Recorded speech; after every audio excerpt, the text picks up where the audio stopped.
vou editar depois, não se preocupa. Só que eu preciso ir pra frente, tá? Tá. Boa tarde, meu nome é Fernando, eu tenho 25 anos e hoje eu sou engenheiro químico.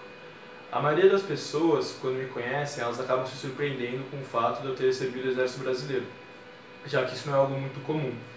E quando elas descobrem isso, além da surpresa, elas costumam ter várias dúvidas e costumam fazer várias perguntas. Como que eu faço para entrar na vida militar? O que eu aprendi lá que eu considero mais importante? E por que eu não segui carreira? E por causa dessas dúvidas, eu resolvi fazer uma apresentação para explicar qual a diferença entre um oficial de carreira e um oficial temporário, como que uma pessoa faz para ir da vida civil para a vida militar e um pouco da estrutura básica de combate, que também é uma pergunta muito comum. Então, em primeiro lugar, eu falo um pouco da formação, como que a pessoa entra para a vida militar, as escolas que ela pode servir e as patentes respectivas. Depois eu vou falar também das armas, dos quadros de serviços que existem e um pouco da estrutura combatente básica do Exército para ir para a guerra. E por último, falo aqui dos oficiais temporários, ou dos militares temporários em geral, e a diferença do temporário por um de carreira. E no segundo tópico são os princípios básicos do Exército, que são úteis tanto para a vida militar quanto também para a vida civil. Então aqui, quando um jovem faz 18 anos, ele pode se alistar, ou ele pode, se ele quer seguir carreira, ele pode fazer um vestibular e passar para a faculdade militar, que é a AMAN, Academia Militar das Agulhas Negras. Se o jovem faz o vestibular e passa, ele vai ficar um ano na SPSEX, que é a Escola Preparatória de Cadetes do Exército, em que ele vai se adaptar à vida militar, ele vai se adaptar à cultura militar, que é totalmente diferente da cultura civil. Passado um ano, se ele conseguir se adaptar, ele vai para a AMAN. E lá ele vai ter todas as aulas para dar tiro, toda a estratégia de guerra, e vai passar 4 anos servindo a AMAN para poder se formar um oficial. Passados esses 4 anos, ele sai da AMAN como oficial e a primeira patente dele é aspirante, ou seja, para você ter certeza que ele é capaz de comandar e de ser um oficial e poder comandar 30, 40 soldados, comandar um pelotão. Passados 6 meses de experiência, ele vai ser promovido para ser um tenente, e aí a partir dos anos ele vai ser promovido até primeiro tenente, capitão, major, tenente-coronel, até coronel. Quando a pessoa chega a coronel, passa cerca de 30 anos, e aí ela vai acabar se aposentando. Os melhores coronéis, de acordo com a classificação feita pelo próprio Exército, se eles quiserem, eles têm a chance de virar general. E aí ele pode virar general de 2, de 3 e até de 4 estrelas sendo promovido. Existe uma patente especial, que é de marechal, que só existe em caso de guerra. Ou seja, todos os marechais que você conhece brasileiros do passado, todos eles só existiram porque o Brasil estava em guerra naquele momento. Existe também uma outra alternativa para quem quer servir o Exército como profissão, que é essa, que é a Escola de Sargento das Armas, que você vai estudar lá durante 2 anos e vai sair primeiro sargento, depois segundo e terceiro sargento, até o final. Se a pessoa ficar muito tempo servindo, ela consegue chegar a subtenente, mas isso é muito raro. De qualquer maneira, quem faz essa vai chegar, nunca vai ser um oficial, vai chegar no máximo a subtenente, que é graduado, ou praça, como eles dizem. Enquanto quem fez a AMAN é oficial até o final, desde o início. Quando você está nessas 2 escolas, você tem a chance de escolher entre 7 categorias. São 5 armas, um quadro e um serviço. Todos eles são combatentes. Primeiro você pode escolher a infantaria, que é basicamente uma pessoa com um fuzil, a cavalaria, que é o blindado, a artilharia, que são os canhões, a engenharia, que é a preparação de terreno, armadilha, ponte, campo minado, comunicações, que é você ter que passar as informações para os seus aliados de maneira codificada sem que o inimigo pegue, e você também tem que tentar pegar as informações confidenciais do inimigo, que estão codificadas, decodificar para tentar saber qual é a estratégia dele e poder se armar contra isso. Você também vai ter o quadro, que é o material bélico, que cuida basicamente da manutenção dos veículos e do armamento.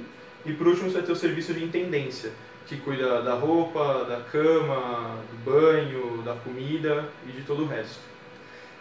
Existem outros quadros, outros serviços como médico, veterinário, padre, rabino, outras religiões, já que o Exército aceita todas as religiões, ele é laico. Existe também a parte administrativa, como advogados militares ou engenheiros militares, que, diferente dessa engenharia, eles ficam apenas fazendo cálculos e desenvolvendo novas tecnologias de combate. Só que esses oficiais não são de combate. Esses aqui são as 7 categorias que são combatentes, ou seja, vão de fato para a guerra no campo de batalha. Agora, como que é a estrutura básica de combate? Você vai ter primeiro um pelotão, que são 30 a 40 soldados. De 3 a 5 pelotões você vai ter uma companhia. De 3 a 5 companhias você tem um batalhão, que normalmente são os quartéis que você vê. Perto da pós-graduação você tem, por exemplo, o BPE, que é o Batalhão da Polícia do Exército, é um quartel. 3 a 5 batalhões, não tem um número exato, vai formar uma brigada. Algumas brigadas formam uma divisão e as várias divisões do Exército vão formar o Exército Brasileiro em si.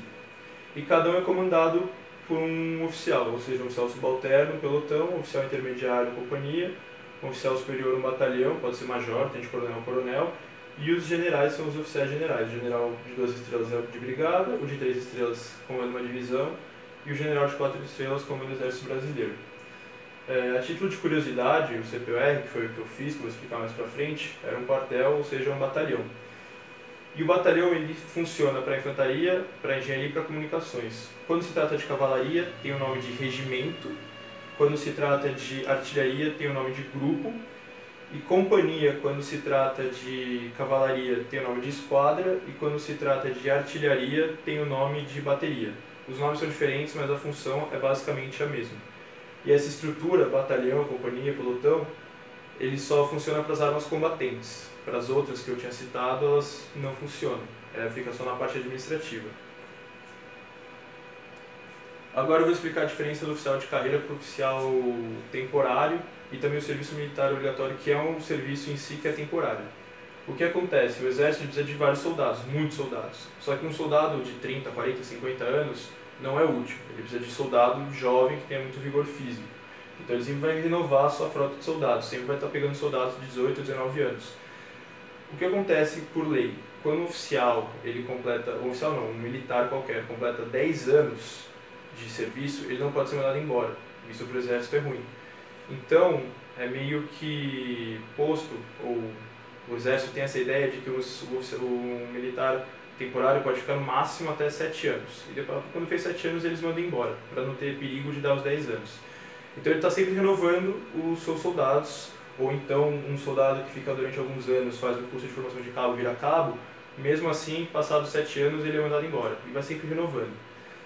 O problema é que o Brasil é muito grande e tem muito soldado, e não tem oficial suficiente para comandar esses soldados. A AMAN forma cerca de 500 oficiais por ano, e não forma tenente suficiente. Então o Exército fez o CPUR e o NPUR, que são os Centros de Preparações de Oficiais da Reserva, ou Núcleo de Preparação de Oficiais da Reserva, que vão formar oficiais temporários para comandar esses pelotões que não tem oficial para comandar.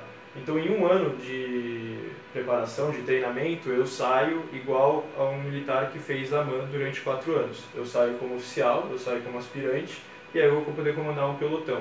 Só que passados 7 anos, ou no máximo estourando 8 anos, eu vou também ser desligado do Exército. Mas eu vou cumprir todas as obrigações de um oficial formado pela AMAN, e eu também posso escolher entre as 7 categorias que eu falei: infantaria, cavalaria, artilharia, engenharia e comunicações, material bélico ou intendência. No caso, eu escolhi engenharia, então eu fiz campo minado, eu fiz armadilha, eu destruí, eu explodi armadilha, eu construí ponte, entre outras coisas. Agora os princípios. No próprio artigo da Constituição Federal, 142, fala que o Exército, os princípios básicos são disciplina e hierarquia. Além desses, tem outros como resiliência, resistência, rusticidade, você ser capaz de manter a calma durante um momento de pressão. E esses princípios, essa inteligência emocional que você desenvolve, são fatores muito importantes para os militares, principalmente quando eles voltam para a vida civil, para os militares temporários, e também para os militares que ficam na ativa para sempre. São os princípios mais importantes que eu considero ter aprendido durante o meu ano de treinamento do Exército. Ou seja, eu consegui agora explicar para vocês a diferença de oficial de carreira, vocês aprenderam a diferença de oficial de carreira para oficial temporário, como vocês fazem para entrar, as categorias que você pode servir sendo oficial combatente e também um pouco da estrutura básica do Exército. Agradeço a presença de todos, muito obrigado. Caso alguém queira entrar em contato, tirar alguma dúvida, aqui tem o meu telefone e meu e-mail. Muito obrigado.